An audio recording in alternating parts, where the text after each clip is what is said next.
This little gorilla is an artist. He paints with mud. All the other gorillas are up in the trees, but under the trees, he made his own art. But one day, a human voice came from the forest. The gorilla took the baby to the tree, and then he roared at the humans. The baby gorilla was later adopted by a human couple. They treated him as their own. They took great care of him. The presence of the baby gorilla attracted a lot of attention. The men realized its commercial value, and began to make money from the baby gorilla. Spoiled and spoilt, the man made the gorilla the family's granddaddy. The wife couldn't take it anymore, so she decided to leave him. But the man didn't change. He opened a circus. There are not only hens that can play baseball, seals that play ball, and rabbits that drive fire engines, and elephants and poodles. And the most popular headliner of the circus is that little gorilla.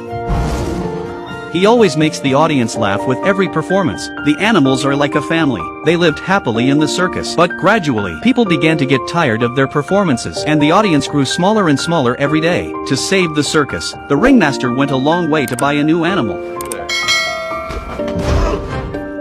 What kind of animal is it? Even the ringmaster couldn't handle it. The ringmaster even sent his biggest animal, an elephant. The elephant stretched out its trunk into the car, and then slowly backed away. Then a small trunk came out. It turns out that this scary animal is actually a cute baby elephant. As soon as it appeared, all the circus staff gathered around him. The orangutan is jealous. He was afraid that the baby elephant would take away his halo. And so it was. It was showtime. Before the orangutan could finish his performance, the ringmaster pulled the curtain back, because the next one to appear is the new little star. The audience applauded and took photos of him. The headmaster was also smiling happily. After all, who doesn't love a cute baby elephant? Soon the circus had a billboard for the baby elephant, and the circus was back in business. But the former headline orangutan gradually fell out of favor. Since then, the orangutan became indifferent to the elephant, and the baby elephant became the favorite of the circus. He and the elephant were partners in the show. They added a lot of glamour to the circus. But one day, the elephant's body became abnormal. The ringmaster checked his condition. He planned to take him to the vet the next day. The elephant knew his time was up,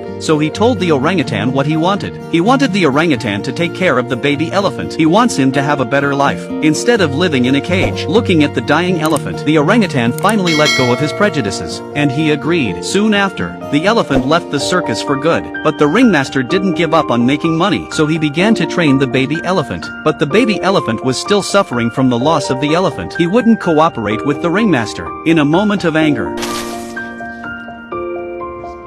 the gorilla beside him couldn't stand it any longer, so he yelled at the leader. The elephant's lack of cooperation gave the chief a headache. That day, the keeper's daughter gave him some drawings. She told him that the gorillas had drawn them. The chief couldn't believe it. Just a few days earlier, the little girl had given the gorilla some crayons, and it reminded the gorilla of his past, so he secretly started to draw. Once again, the chief saw an opportunity, so he announced to the people there was an orangutan in the circus who could draw. And the next day, the audience flocked to the circus, and the previously indifferent ringmaster became especially enthusiastic today. That's when the gorilla realized, as long as he was good enough, the ringmaster would be kind to him, and the business of the circus will also be better. After the introduction of the ringmaster, the gorilla made his grand entrance. He took the crayon in his hand but suddenly stopped. The ringmaster was a little embarrassed, so he read his lines again, but the gorilla dropped the crayon and left without looking back. After the show, the troop leader was furious. He asked the gorilla why he wasn't drawing, but the gorilla couldn't talk. The leader had no choice but to give up. In fact, the real reason, at that moment on the stage, the gorilla suddenly realized, if he performs painting now, although he can shine for a while, but what can he do next? Is he going to be stuck in this cage with everyone watching him for the rest of his life?